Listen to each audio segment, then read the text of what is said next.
charge, like holding it, because it's not connected to my phone, but you know, it used to be, and I'm not gonna get into that. What's good, y'all? It's Project Man. Tonight, I'm home by myself, man. You know, home by myself. You know, my sister got taken back, feel me, to school over in Georgia.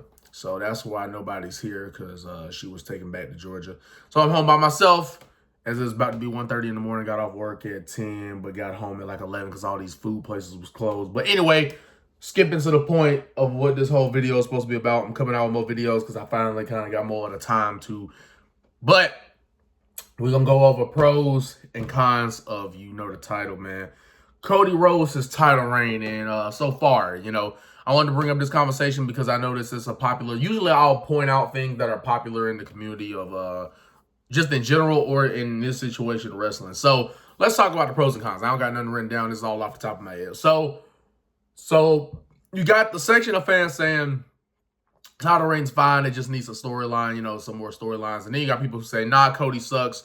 He didn't raise the, he didn't do what a champion does. You know, supposed to elevate the title, elevate the people around him and stuff like that. And Roman Reigns did. And he's not even living up at least half of what Roman Reigns did and blah, blah, blah. So here's what I'm going to say about it, man.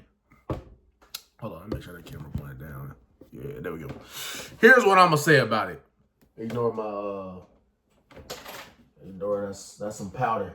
Anyway, here we go. So I think I'm gonna argue for both sides in terms of Cody Reigns, title reign sucks, and then some people say, nah, I just need some storylines, but it's been fine so far. I'm gonna argue for both sides. So we're gonna start off with the con side. We're actually gonna start off with the negatives here. So no doubt, he has not had a the closest he had to a storyline would probably be the stuff he did with AJ Styles, but even then, that was at the later end, right? So that was when they were going into their rematch, because for whatever reason, the first match, they kind of just really respected each other, even though AJ was an established heel. But it started getting into a storyline where AJ did a brilliant, you know, Mark Henry-esque retirement, and he used that to get a title opportunity rather than to fight all the way from the bottom. He had to convince everybody he was retiring so that, you know, it would, you know, become, you know, everybody has sympathy for him, and then he lured him in, and it made it to where he had to get that title match because Cody knew he had to get his hands on him, so he told Adam Pearce, nah, F that line. This is the next one up because of what he did. But anyway, that was like the only time it really got to a story, because then they had kind of a good back and forth promo. And, you know, they both had good matches. And then we got the Logan Paul. You know, Logan Paul, we knew he was there for, like, the vacay, the payday. You know what I mean? They had, like, one or two promos.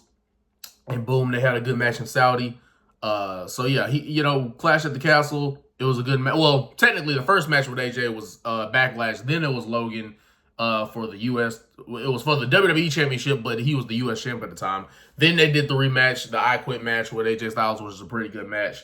Then we did Cody and Solo. I think that was next. Other than the 6-man tag against the Bloodline, we did Cody and Solo. Obviously, that was where Roman Reigns returned. So far, that's what the title reign, that's what's happened in the title reign so far.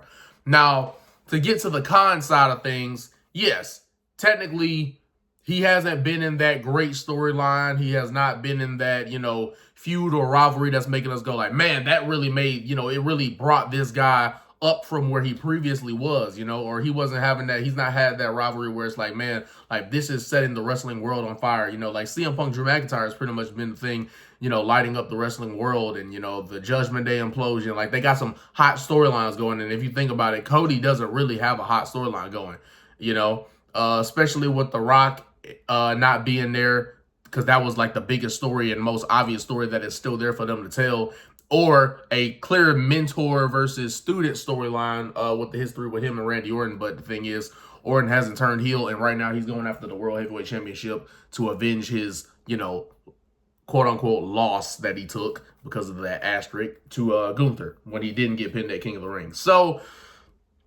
yes, he has not had that rivalry to set the world ablaze. He has not had that opponent that, you know, they had a, you know, I mean, he's like, the thing is, his matches have been fine, but he has not, yes, have like elevated or maybe spotlighted new guys or whatever the case may be that, you know, you're paying attention to this day. So there's that, right? In terms of, and you knew it was never going to touch Roman Reigns' title reign, especially because his title reign was like 3.5 years. So pretty much nobody, whoever dethroned him, was not going to top that. If anything, the moment was the best you were going to get because there was no way you're going to follow up a title reign like that. Unless you just had great rivalries left and right for like maybe a year. Maybe then you could even get the half of Roman's title reign, but there's that. So that's kind of all I can think of in the negatives, is that it hasn't really elevated anybody. He hasn't had that rivalry that really, or story that really stuck out and made us go, yeah, like when Cody Rhodes gets dethroned for the championship, like that, these are the rivalries and storylines we're going to remember. So that it would be the con side of things. Now, on the pro side of things, or the way to counter argue people who say stuff like that, I would say this. Like I just said in the negatives, he has not gotten to challenge the people he would really have a storyline with, and that would believably take the title away. And here's the thing. I actually thought about something else. The problem on SmackDown is they haven't built enough formidable heels to take down Cody in a way where you can actually go, all right, I can see this guy taking the belt off of him. For example, you turn Randy Orton heel, I can believe you would take the title off him. Obviously, you know, The Rock comes back. Because of The Rock's name value alone, you could believe he could take the title away from him. So even if you don't think he's going to take the title, but you could believe, you could suspend your disbelief and say, nah, like Rock might freaking win this. Like, especially since he's going to be involved in WWE's plans, even if he's a part-timer. Like, they've not, it ain't nothing new, them putting the belt on a part-timer. So with The Rock, you know, maybe showing up more often and stuff like that and getting more into the mix with WWE while he's still wrestling, you know, hey, Rock could take it. And by the way, this is a great storyline that would be, because, you know, he pinned him at WrestleMania in the tag match. But there aren't any formidable heels on SmackDown that you actually genuinely believe will take it away. And for the heels that they got, all the heels they have, like I said, The Rock is not going to be there right now, so we can't count him at the moment. AJ hasn't been seen since the 2 matches they had. I'm sure that was mainly because they wanted AJ to recover, in a sense that, like, if they wanted him to come back and it'd be like he comes to something he can probably win, because they probably didn't want to just immediately show the guy after he just lost twice to the WWE champion. So I can kind of get why. Logan is just a part-timer who also just lost his U.S. title at SummerSlam. So he would be the other top heel, like that really gets like that type of reaction that a top heel gets. And then the only other heels they have, you know, he already faced Solo, but the Solo thing we know was mainly to set up Roman's return. So that was more over, like Solo being a heel, because he's, you know, portraying as the tribal chief, which we know is going to get hate. We know is going to get hate to, you know, that the fans were not going to like, you know, Solo being the tribal chief, knowing that they know that the OTC, man, Roman Reigns, they know he's the tribal chief. So, of course, that was going to make Solo an automatic heat magnet. Because sometimes, I say this with Dominic Mysterio, too. Like, shout out to him for retaining his heat, by the way. But the main thing, if we got to understand, that got Dominic Mysterio heat is the fact that, you know, everybody loves Ray. And then, you know, to top it all off, that's his real-life dad. So, of course, the things you're doing there, calling him a deadbeat, you know, beating him down all those times, like, that, to me, is, like, the main thing that's like, dang, that really sold his heat. And then Solo Sikoa the same way, right? Because we know that the tribal chief, they're really related and that he's not really the tribal chief. That was kind of almost guaranteed to get Solo a lot of heat, but not to discredit both of those guys' heel work. But it's one of those, a good storyline can get you over like crazy. Like Sami Zayn is talented, but what he added to the bloodline and him being involved in that storyline really is what got him to be the hottest babyface. And some fans were arguing at the time, hotter than Cody Rhodes, you know? So, but that's the thing, even though Sami's talented, it was the storyline he was involved in where he was able to use his talent to get that whole thing over. Because if it were not for that correct storyline, does he get over as major as the big babyface if he doesn't have the right storyline in place for his personality? But the positive thing is, like I said, would just be like the matches have been good. For the times he's been on the microphone, it's not been bad at all or anything like that. And then, you know, you got a lot of people that are complaining about Kevin Owens being the next challenger, and which is official at Bash in Berlin. But I feel like people got to understand that, like, with Randy Orton not turning heel and with The Rock not coming back, that kind of eliminates any, like, long-term rivalry he can have with anybody where you would believe on one of these times they would take the belt. Like, had they had a, like, assuming that they were to build, like, and some of these people just need build. if they were to build up like a Chad Gable as a threat who can win, the mid card championship, and then he loses it. Like that could have been a feud. If you were to elevate Chad Gable, that would have been a great feud. Chad Gable and Roman Reigns. If you wanted to do Drew McIntyre, even though he's busy with Cody or Punk, like Drew McIntyre would be a heel that you would want to see face Cody Rhodes.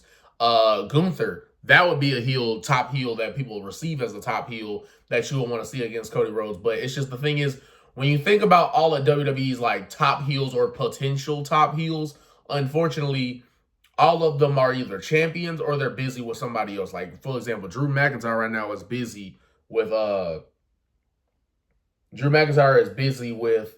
CM Punk. So obviously, and then, brand split anyway, even though they kind of pretty much broke it with Randy Orton, but still, like, all the top heels are on Raw because I'm trying to think of, like, the top heels, right? Like I said, AJ and Logan and then The Rock.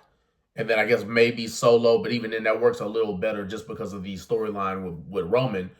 And, you never know, even though this would be technically another babyface versus babyface, but, they could do that. Once Roman's done with Solo, they're most likely going to go for the third match between Roman and Cody. So even though those would be two babyfaces, and those are the two biggest babyfaces on some Rock and Stone Cold time, and in terms of like the two biggest babyfaces that the crowd, and Roman obviously being a little hotter because he just came back, so, and that is the guy they built as the face of the company. So that's his babyface reactions and the way he's being received is obviously different and is going to be a little hotter than Cody's for different reasons. But yeah, it's basically like I said, with Cody being taken to by the audience as the top babyface and the typical good guy, and then Roman being taken more as the, I guess you could say, maybe an anti-hero style good guy, type of thing. It's like I said, it kind of reminds me of like Rock and Austin when like in 2001 they were like both the top baby faces. So it was like you couldn't really tell who was hotter, because Stone Cold was built as the top or the face of the company, but then Rock was also built as the face of the company after Stone Cold, especially after he had to recover with the neck surgeries. He took over his spot. So it's not quite the same thing, but in terms of you got two hot baby faces that the crowd both look at as like the face of the WWE, being Cody and Roman. So that's kind of the situation they're in right now. And with all these baby faces they got, I mean, they got, it's like when you think about it, the reason why this title reign is so tough is because, like, tough to make, like, where it should be. And like I said, the legendary rivalries and feuds and all that and story. And, like, the believability they would actually take it from Cody is just mainly due to the fact that, like, Logan, you knew he was just going to be there to perform for that show. Solo, you knew it was going to set up the Roman return. And then AJ, it was one of those, it was his first title defense. So you knew he wasn't going to lose it in his first title defense. And, in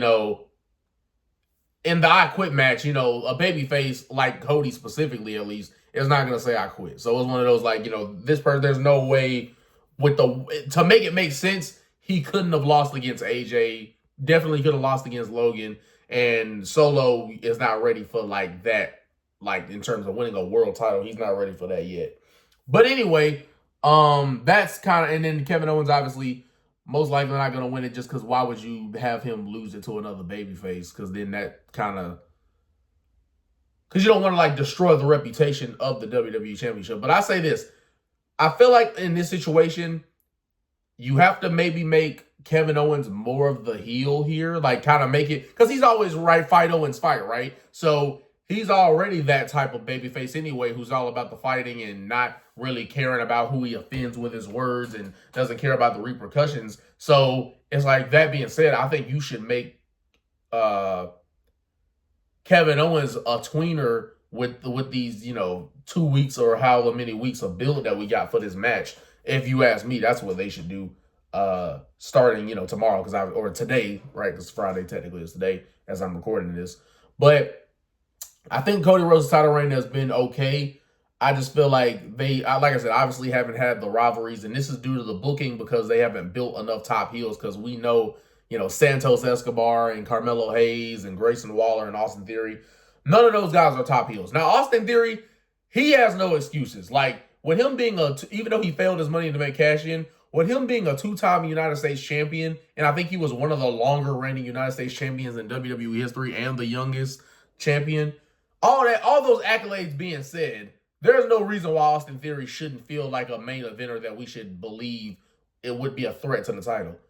But that just goes to show you, and the only reason why he's not received that way is because he hadn't found his gimmick. He hadn't found his character. He hasn't found that promo style and his character work. He hadn't found that part of his in his professional wrestling career. He hasn't found the gimmick that matches him and that feels genuine and that next level mic skill ability where we're all going, hey, Austin Theory should be in the main event. Because, if I always kind of say this, if Austin Theory had the talent on the mic and as a character work and all that other stuff, as like a MJF had in his first year in AEW, then we would be like, oh, yeah, no, Austin Theory, immediately put him in there with Cody. And, but unfortunately, Austin Theory is not at that level of promo, and it has not figured out that character depth that is needed to be a main event heel. Because here's the thing. Him being a arrogant, cocky, young guy,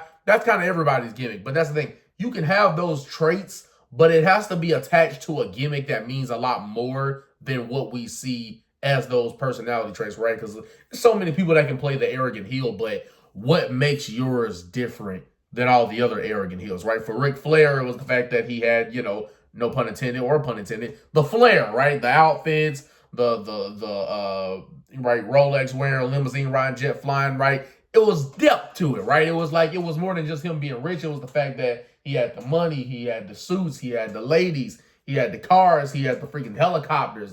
It was more than just him being the arrogant, cocky guy. It was there was more. It was more to it than that, And I'm trying to think of another. Oh yeah. Triple H, right? He was the Game, right? So he was like a cocky, arrogant heel, but in his heyday. But he was the Game, right? The way he talked and the way he would always use the McMahons to get whatever he wanted, and just the way he handled business and everything, and his mic skills and all that stuff. So that's what worked with Triple H, right? But the thing is, they're all cocky, arrogant heels, but. Right, Shawn Michaels was a cocky, arrogant heel, but right, he was the showstopper, he was the heartbreak kid, he had all of that going for him, like I said, another person interacting with the ladies and putting on the performances of a lifetime in the ring, So even though all of those guys were cocky, arrogant heels, there was depth to it. It was more to it than that. It wasn't just they were cocky and arrogant. It was like all the other stuff. It was the layers. That's the word I'm looking for. The layers or depth that they had to their character that really made them different than just the cocky, arrogant guy, It was more depth to it than that. But that's just an example. But Austin Theory, in theory, should already be in the main event scene as far as he should already have figured out who he needs to be over as a heel to a main event level where we should be saying he should be competing against Cody. So a lot of these guys, if they were built as top heels or if some of these guys could carry themselves as top heels, because let's be honest, LA Knight, he was at a main event level on the microphone to the point where they had no choice but to put him in the main event. Austin Theory, and they were not booking LA Knight perfectly, by the way. He was losing a good bit his first half of him getting over. He was losing a good bit. But with Austin Theory, it's he's actually had the accolades that LA Knight didn't. Two-time U.S. champ, Money in the Bank winner. He had the accolades, but he didn't have the main event level promo skills and character work to feel like this is a heel that we need to push into the main event scene. That's the problem there with Theory, but that's a whole nother conversation. But yeah, Cody Rhodes' title run, like I said, I feel like it's been okay. I feel like we'll really start feeling it when he gets a top heel that, he can have a real rivalry with, right? With The Rock, easy, right? He mentioned Mama Rose. He still ain't got back from that. Get back at The Rock for that. And then Randy Orton, obviously, there's that whole history tied in where you can make an hour-long promo package telling that story. But anyway, that's what I got to say on the Cody Rhodes having a lackluster title reign and all that conversation. It's not really his fault. It's more just they haven't built enough top heels, or there just are not enough top heels there. That's why you're going to have to turn some of these baby faces heel. And this is the last thing I'm going to say. You got Cody, Roman now, CM Punk, Sami Zayn, you can count Jey Uso, LA Knight, Kevin Owens, Randy Orton, technically, you know, Sheamus, and trying to think, there was another guy that I wanted to say. Seth Rollins. That's the one. Seth Rollins. You know, like, see, all these top baby faces, and I'm forgetting about some of them. You know, Seth Rollins is still one of the top baby faces, even though he's recovering from an injury that we don't, you know exactly what it is. But yeah, all these baby faces. And then when you look at their top heels, right, it would be what? Finn, Gunther, Drew, AJ, I guess Logan, and maybe Solo. So that's like 10 baby faces, and you know, Rock when he comes back. So that's like 10 baby faces compared to like 7 heels. And I didn't even mention like baby faces like Rey Mysterio, you know, who are still like legends. So like, you know, so the baby faces outweigh the heels still by a good bit.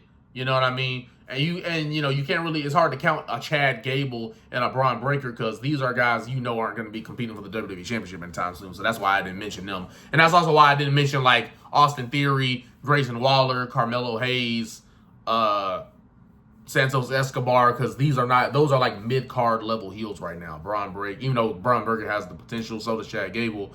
But right now they're at like mid-card level heel status. Yeah, technically, if you want to count the Wyatt Six as top baby faces, you know, Bo Dallas is probably going to end up being their top baby face when he starts getting more over with his promos and winning more matches. So anyway, that's my whole talk on the conversation. A lot of baby faces in WWE, not enough heels in WWE that are over to a main event level specifically to where you could believe they would be a threat for Cody's title. But at the end of the day, what can I say? It is what it is, and what it's going to be is the Prodigy coming with more videos your way, and I shall see y'all young boys in the next one.